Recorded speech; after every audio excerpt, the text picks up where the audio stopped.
Walter White was the last person anyone expected to see cooking meth. At 50 years old, he lived in Albuquerque, New Mexico, juggling 2 jobs, teaching bored high school students chemistry by day and scrubbing car wheels at a wash by night. He was overqualified, underpaid, and invisible. His wife, Skylar, was pregnant with their second child. His teenage son, Walt Jr., had cerebral palsy, and then came the bombshell: terminal lung cancer. With maybe 2 years left to live and nothing to leave his family but debt, Walt snapped. That's when fate introduced him to Jesse Pinkman, a former student, small-time meth dealer, and hustler who knew the streets but not the science. Together, they formed the most unlikely partnership: Walt providing the chemistry, Jesse the connections. Their first cook inside a battered RV gave birth to the blue meth, so pure it stunned the underworld. Word spread fast, and suddenly Walt, under the alias Heisenberg, became someone to fear. But stepping into crime meant stepping into danger. Enter Tuco Salamanca, a violent, unhinged drug distributor. Walt and Jesse needed him to sell their product, but Tuco didn't respect them at first. That changed the moment Walt walked into Tuco's office, tossed a crystal of fulminated mercury to the ground, and blew out the windows with an explosion that left everyone shaking. In one terrifying move, Heisenberg announced himself to the world. Meanwhile, Walt's double life grew complicated. Skylar sensed something was off as he disappeared for long stretches, while Walt's brother-in-law, Hank, a DEA agent, started closing in on a new meth operation without knowing his own family member was behind it. Tuco was unpredictable, violent, and terrifying, but he was also their lifeline. Walt and Jesse quickly realized dealing with someone like him meant every meeting could be their last. The partnership spiraled out of control when Tuco kidnapped them, dragging them out into the desert with plans to take them across the border. For Walt, this wasn't about money anymore, it was survival. They barely made it out alive, and Tuco didn't. But that close call introduced a bigger shadow: Hector Salamanca, Tuco's vengeful uncle, who never forgot the name Heisenberg. Back in Albuquerque, Walt's home life was unraveling. Skylar grew increasingly suspicious as Walt vanished for long stretches with half-baked excuses about fugue states and late-night work. Meanwhile, Hank, ever the relentless DEA agent, picked up the scent of this mysterious new meth kingpin.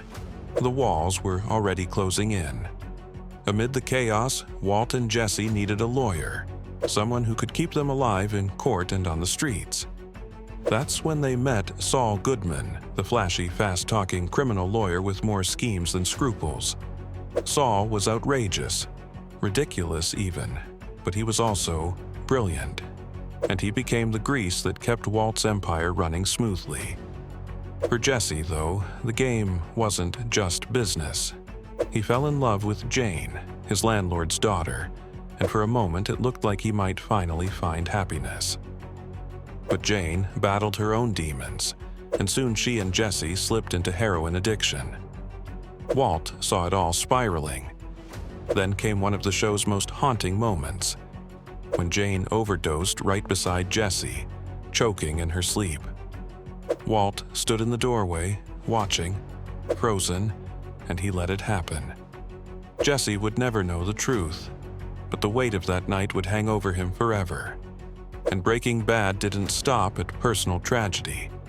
It zoomed out to show how Walt's choices rippled into the larger world.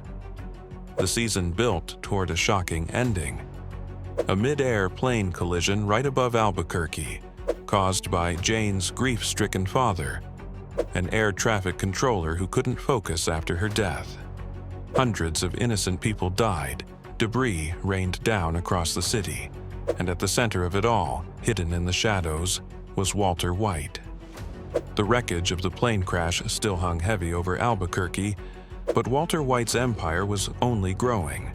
He had money to make, a family to provide for, and an ego that refused to let go. Skylar, however, had had enough. She confronted Walt, demanded answers, and when the truth spilled out that her husband was making meth, she wanted nothing to do with him. Their marriage cracked, and Skylar filed for divorce. Walt told himself he was doing it all for the family, but that excuse was already wearing thin. Meanwhile, Jesse was drowning in guilt. Jane's death left him broken, hollow, and desperate for redemption. He tried to find purpose at rehab, clinging to the idea that he was the bad guy who ruined everything. But Walt needed him back, because bigger players were stepping onto the board. That's when we met Gustavo Fring. On the surface, Gus was the model citizen, polite, calm, and the respected owner of Los Pollos Hermanos, a fried chicken chain. But behind that smile was one of the most dangerous men in the drug trade. Unlike Tuco's chaos, Gus ran his empire with surgical precision. He offered Walt something no one else could: stability, resources, and protection, and a state-of-the-art underground super lab that made Walt's RV look like a toy. It should have been a dream deal, but working for Gus meant stepping deeper into the criminal underworld. And the cartel wasn't far behind. Enter the cousins, Leonel and Marco Salamanca, silent, merciless hitmen, sent from Mexico to avenge Tuco's death. They moved like shadows, carrying axes, leaving blood wherever they went. Their target? Walter White. As the season unfolded, the tension stretched tighter and tighter.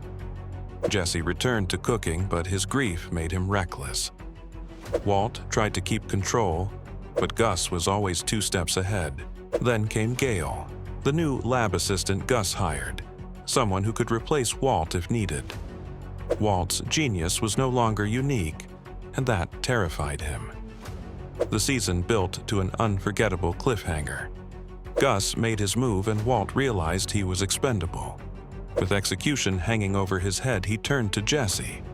In a frantic phone call, Walt screamed, "Do it! Jesse, do it now!" Jesse, do it now! Do it, bitch! Do it fast! Do it, Jesse! Do it! Jesse, shaking and terrified, pulled the trigger on Gale, leaving him bleeding out on the floor. The bullet that ended Gale's life didn't just save Walt and Jesse. It set off a war.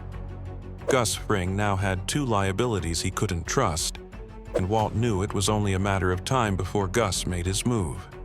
The lab became a prison, every day a test of loyalty and survival. Jesse, meanwhile, was falling deeper into the game. Gus, calculating as ever, began pulling Jesse closer, treating him with respect, giving him responsibility, and using him as leverage against Walt. For Jesse, who'd always craved validation, Gus's approval meant something. Walt saw it as betrayal, and the tension between the partners nearly tore them apart.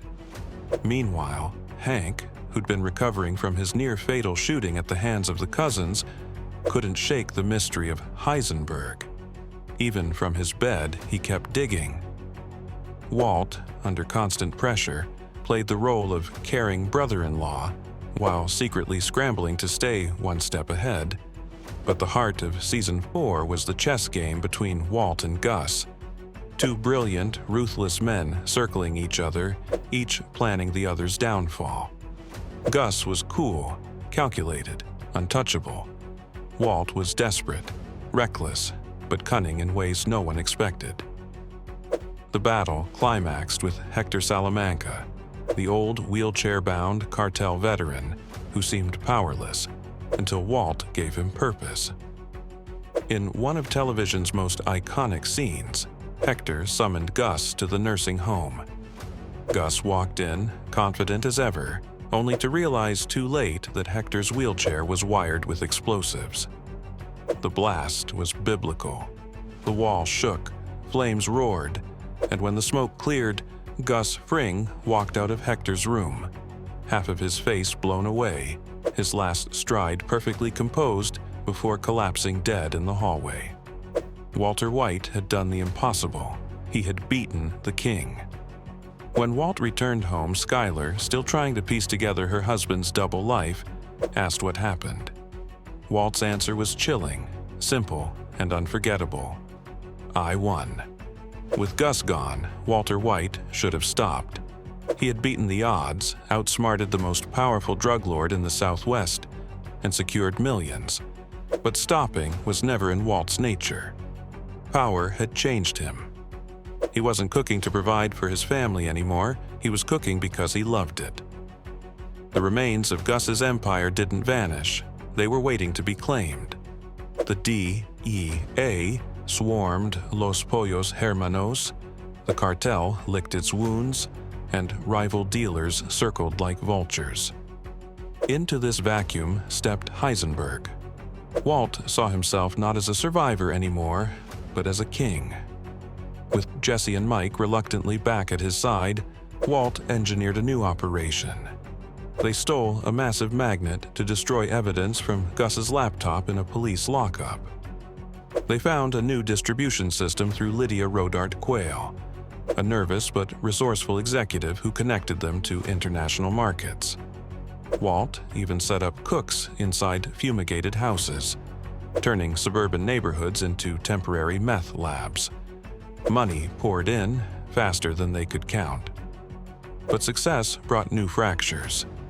Jesse began questioning everything: the lies, the blood on their hands, the endless danger.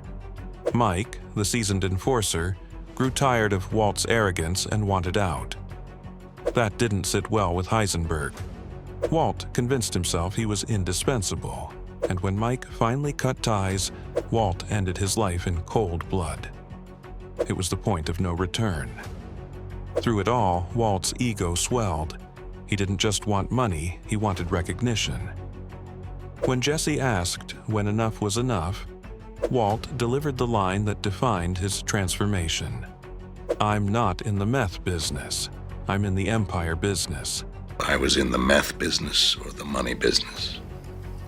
Neither. I'm in the empire business. But empires don't last forever. While Walt buried his fortune in barrels deep in the desert, Hank was piecing together a puzzle that had haunted him for years. Then, in the most ordinary of places, the bathroom of Walt's home, Hank found a copy of Walt Whitman's Leaves of Grass, signed by Gale. The realization hit him like a freight train. The brother-in-law he had trusted, barbecued with, and laughed alongside wasn't just Walter White. He was Heisenberg.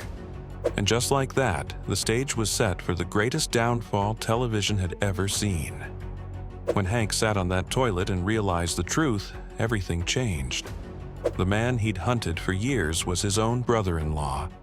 But Hank wasn't the type to burst in guns blazing. He played it carefully, biding his time, setting the trap.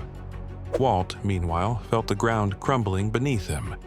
For the first time in a long time, Heisenberg looked vulnerable. The family dinner table became a battlefield.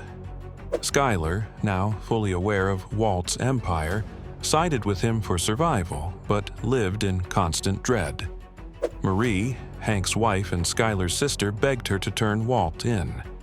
Walt Jr., still in the dark, worshipped his father without realizing the monster he had become. The walls closed in fast. Hank and Gomez, his DEA partner, moved quietly, trying to gather enough evidence to put Walt away for good. But Walt struck first, calling in the white supremacist gang led by Jack Welker, men as ruthless as they were merciless. In a desert standoff, Hank and Gomez were outgunned. Walt begged Jack to spare Hank's life, offering his entire fortune, but Hank knew it was already over. With one defiant line, "My name is Asaic Schrader, and you can go to hell." My name is Asaic Schrader. You can go f*** yourself. Hank was executed in front of Walt. That moment shattered everything. Walt collapsed in the sand, his empire meaningless, his fortune stolen by Jack's men. Even Jesse, dragged out of hiding, was chained and thrown into captivity, forced to cook meth like a slave. Walt, in a fit of rage and betrayal, told Jesse the one secret that cut deeper than any blade: that he had watched Jane die and done nothing to stop it. I watched Jane die. I was there, and I watched her die. From there, Walter White's world fell apart completely. His family turned against him, Skylar swinging a knife to protect herself and the kids. Walt Jr. rejected him, calling the police on his own father. With nowhere left to go, Walt fled into the New Hampshire wilderness under a new identity, a ghost in a snowy cabin with nothing but his barrels of money. But Heisenberg couldn't die in hiding. Months later, Walt returned to Albuquerque for one last act. He confronted Lydia, poisoning her with ricin hidden in her beloved stevia. He freed Jesse from the clutches of Jack's gang in a bloody, bullet-spraying ambush, unleashing a homemade machine gun from the trunk of his car. Jack and his men were slaughtered. Jesse finally had his chance at revenge, but instead of killing Walt, he simply walked away, screaming into the night as he drove off into freedom. Walt, bleeding from a gunshot, wandered into the meth lab one final time. He ran his hand across the gleaming equipment, his true kingdom, his creation, his curse. As sirens closed in, he collapsed, dead among the machines that had defined his life. The reign of Heisenberg was over. Walter White's journey began with a simple goal: provide for his family before cancer took him away. But the path he chose consumed him, twisted him, and transformed him into Heisenberg, a name that struck fear across the Southwest. Along the way, he destroyed lives, built an empire from nothing, and proved that intelligence, when mixed with pride, could be as dangerous as any weapon. Breaking Bad wasn't just about meth or crime. It was about choices. Every step Walt took pushed him further down a road where he told himself he was the victim, the provider, the necessary evil. But as the bodies piled up, it became clear he wasn't doing it for his family anymore. He was doing it for himself, his empire, his pride, his name. In the end, Walt admitted it to Skylar with brutal honesty. "I did it for me. I liked it. I was good at it. And I was alive." And yet, Breaking Bad never forgot about Jesse Pinkman. The kid who started as comic relief became the moral heart of the story, beaten, broken, and scarred by Walt's choices, but still alive at the end. Driving away into the night, tears and laughter mixing in his final scream, Jesse represented the one flicker of hope in a world Walt had poisoned. The show left us with one of the greatest character arcs ever seen on television. A meek teacher became a kingpin, a family man became a monster. And in the process, Vince Gilligan and his team crafted a story so gripping, so precise, that it redefined what television could be. Breaking Bad was a slow burn that exploded into legend, a reminder that even the most ordinary man can break bad if pushed far enough. Walt's story may have ended in that lab, but his legacy lives on, not just in the world of the show, but in every discussion about the greatest series of all time. The Empire business is over, but the story of Walter White will never be forgotten. If you enjoyed this video, then please like the video and subscribe to our channel for more exciting videos. What was your favorite moment from this show? Let us know in the comments below. Until next time.